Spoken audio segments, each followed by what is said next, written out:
Hello दोस्त, मैं ललन कुमार आप सभी को 4G क्लासेज में स्वागत करता हूं। मैं कुछ पिछले वर्ष का आरआरबी एनटीपीसी में पूछा हुआ क्वेश्चन है उसी प्रश्न को लेकर आया हूं आपके सामने। पहला क्वेश्चन लिखा हुआ है 8 अंकों की संख्या 5x 3 2 4 6 5y 88 से विभाज्य है, तो 2x + 3y का मान क्या हो। यहाँ पर दोस्त प्रश्न लिखा हुआ है क्या 5x 3 2 4 6 5y है और 88 से कहता है कि विभाज्य है। तो बताइएगा आप कि 2x + 3y का मान कितना होगा। तो आप 88 से जो डिवाइड हो रहा है वो आप 88 को प्राइम नंबर में तोड़िएगा तो 11 8 88 में टूटेगा। अब 8 से डिवाइड होने का नियम क्या है दोस्त कि लास्ट आखिरी जो होना चाहिए 3 अंक कटना चाहिए। तो आप यहाँ पर देख रहे हैं कि 65 है और y है, y की जगह पर अपना मान रखना है।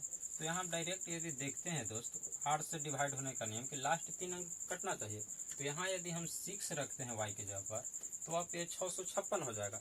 तो 8 से कटेगा 8 64 तो 8 दूनी 16 यानी y बराबर कितना रखना होगा 6 रखना होगा। नेक्स्ट देखते हैं कि 11 से डिवाइड होने का नियम क्या है कि 11 से जो कटता है तो कहता है कि जो संख्या है उसका विषम स्थान पर जो संख्या आएगा उस अंकों का योग तथा जो सम स्थान पर जो अंक आया होगा उसका अंकों का योग का अंतर जो होना चाहिए 0 होना चाहिए। तो आप इसको सीधा से निकाल सकते हैं 5 + 3 अब जोड़िए 5 + 3 + 4 + 6 + 5 और बताएं कि जो सम स्थान पर आएगा उसके अंकों का अंतर होना चाहिए 0 होना चाहिए।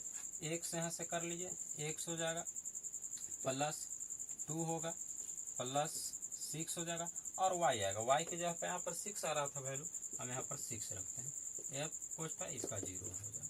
जोड़िए 5 3 8 8 4 12 12 और 6 हो जाएगा 18 18 और 5 जो हो जाएगा 5 3 8 8 4 12 12 6 18 18 और 5 ये 23 हो जाएगा दोस्तों। आगे इसी तरह से नेक्स्ट हम करते हैं क्या 6 6 12 12 और 2 14 हो जाएगा 14 हो जाएगा तो x माइनस ही 14 हो जाएगा बराबर 0 होगा।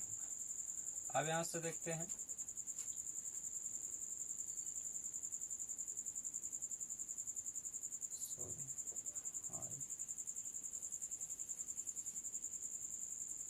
इसको जोड़ते हैं 5 3 8 4 12 12 और 5 17 होगा दोस्तों, गलत जुट गया था। यहाँ से हम इसको x को उस साइड ले जाएंगे तो x बराबर कितना आएगा 14 में 17 में 14 गया 3 आएगा यानी x का वैल्यू 3 होगा। तो आपका मान था कि 2x + 3y बराबर 5 क्या होगा। तो 2x के जगह पर आप रखिए 3 रखिए 3y के जगह पर आप वैल्यू यहाँ से सीधा रखिए 6 रखिए। तो यहाँ से आप करिएगा क्या 36 18 होगा 3 दूनी 6 होगा तो 18 और 6 24 होगा यानी आपका सही जवाब जो होगा आंसर आएगा इसका ये 24 होगा दोस्त। देखिए दोस्त अगला नेक्स्ट क्वेश्चन आपका क्या है। सलीम की आयु 10 वर्ष है, उनके दादा की आयु 62 वर्ष है। कितने वर्ष के बाद उनके दादा की आयु सलीम की आयु से 5 गुनी होगी। यानी दादा और पोता का रिलेशन चला है। सलीम है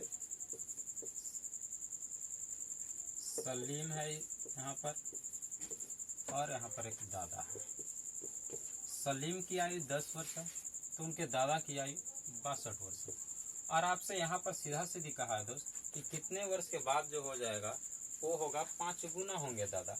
तो आप इस तरह के जो प्रश्न रहे दोस्त तो आप सीधा सीधी ऑप्शन का सहारा लीजिए। ऑप्शन का सहारा लेने से आपको जल्द सोल्यूशन होगा। हम देखते हैं 5 ऑप्शन ए लेते हैं तो 6 वर्ष बात करेंगे तो इसमें 6 जोड़ेंगे तो 10 और 6 16 होगा। 6 यहाँ जोड़ देंगे तो 62 और 6 68 होगा। क्या ये 5 गुना है? नहीं है, ऑप्शन ए नहीं होगा। अगला नेक्स्ट यहाँ पर देखते हैं हम क्या करेंगे। ऑप्शन बी लेते हैं दोस्त। तो ऑप्शन बी लेते हैं तो 3 वर्ष बाद जोड़ेंगे तो 10 और 3 13 हो जाएगा। यहाँ पर 3 वर्ष बाद दादा में करेंगे तो 62 और 3 क्या होगा 65 होगा। अब देखिए तो दादा की आयु सलीम की आयु का 5 गुना है कि नहीं। 13 + 5 कितना होगा दोस्त 65 होगा। यानी कि कितने वर्ष बाद जो होंगे दादा वो तो 3 वर्ष बाद जो होंगे उस सलीम की दादा की आयु सलीम की आयु से 5 गुनी हो गई दोस्त। यानी ऑप्शन नंबर बी आपका करेक्ट जवाब होगा दोस्त। देखिए नेक्स्ट क्वेश्चन है कि दो व्यक्ति ए और बी क्रमशः 8 घंटा और 12 घंटे में एक खेत में लगी फसल को काट सकते हैं। वे एक एक घंटे बारी बारी से काम करते हैं, जिसमें ए 9 AM से कार्य करना आरंभ करते हैं, तो कटाई कब समाप्त होगा। यानी दोस्त ये क्वेश्चन बारी बारी से आया है कि बारी बारी ए करेगा फिर बी करेगा, अल्टरनेट करते रहता है। तो बारी बारी से जैसे ही आएगा तो आप इसको सीधा सीधी लड्डू प्रोसेस से बनाइएगा, जिसको लड्डू मेथड करते हैं दोस्त। अब देखिए ए है, यहाँ पर बी है। ए यहाँ पर जो है वो 8 घंटा में करेगा, बी 12 घंटा में। 12 8 का एलसीएम हो जाएगा 24 होगा, यानी 24 लड्डू बनाना है दोस्त। क्या बनाना है? 24 लड्डू बनाना था। ए 8 दिन में 24 लड्डू बनाता है, तो एक दिन में क्या लड्डू बनाएगा? 3 लड्डू बनाएगा। बी 12 दिन में 24 लड्डू बनाता है, तो एक दिन में क्या लड्डू बनाएगा? 2 लड्डू बनाएगा। लेकिन कहा है कि अल्टरनेट करेगा, आज ए करेगा तो कल बी करेगा, यानी कि विषम स्थान पर पहला दिन करेगा ए, तो दूसरा दिन सम स्थान पर कौन करेगा? बी। यानी कि कहने का मतलब है कि विषम दिन जैसा ही आएगा तो ए करेगा, सम आएगा तो बी करेगा। आपसे यदि पूछ दे कि नवा दिन कौन काम करेगा, तो नवा दिन जो होगा विषम होगा, तो विषम पर कौन करता है? ए करता है। तो हम यहाँ से देखते हैं कि एक दिन बारी बारी से, आज ए करेगा तो कल बी करेगा, तो एक दिन अब एक दिन 2 दिन होगा। हम यहाँ सीधा लिख देते हैं, 2 दिन लिख देंगे। यहाँ पर 2 दिन लिखेंगे। एक कै गो बनाता है एक दिन में? 3 गो। बी कै गो बनाता है? तो 2 गो बनाता है। तो यहाँ से हम कहेंगे कि कुल टोटल इन दोनों ने 2 दिन में कितना लड्डू बना दिया। 2 दिन में कितना लड्डू बनाया? तो 2 दिन में इन दोनों ने 5 लड्डू बनाना है हमको 24 लड्डू। 2 दिन में 5 गो, तो हम देखते हैं कि 5 गो बनाया है 2 दिन में, तो 24 लड्डू कै दिन में बना देगा? नहीं बनाएगा, उससे कम हम बनाएंगे तो जो भी बनेगा। हम यहाँ से 4 से यहाँ गुना कर रहे हैं तो इसके करीब चल जा रहे हैं, तो 4 दूनी 8 होगा।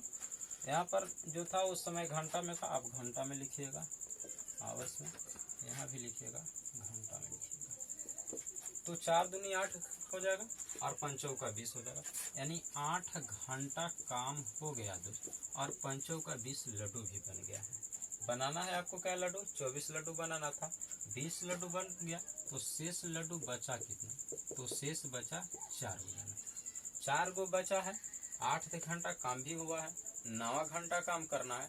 9 घंटा पर करेगा कौन? तो विषम आया है, और विषम पर हम जानते हैं कि ये करता है, और ये एक दिन में क्या लड्डू बनाता है? 3 लड्डू बनाता है। अभी ये बताया था।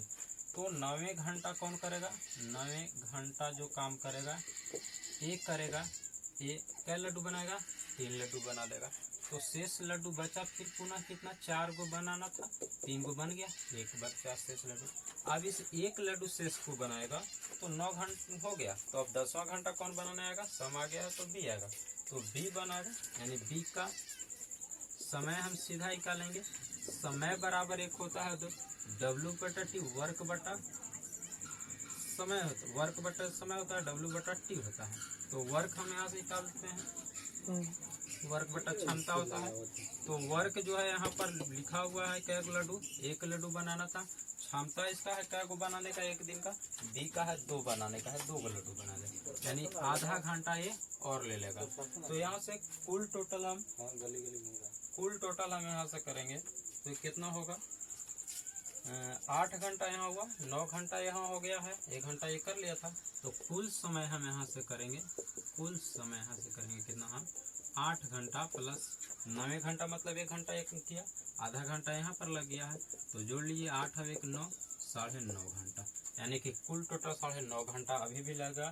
काम स्टार्ट हुआ था 9 AM में, 9 घंटा और लगेगा, तो 9 9 18, यानी कि सीधा 18 18:30 होगा, यानी कि 6:30 PM पर कार्य जो होगा पुनः समाप्त होगा। आपका यही दोस्त आंसर होगा। ऑप्शन नंबर आपका बी करेक्ट।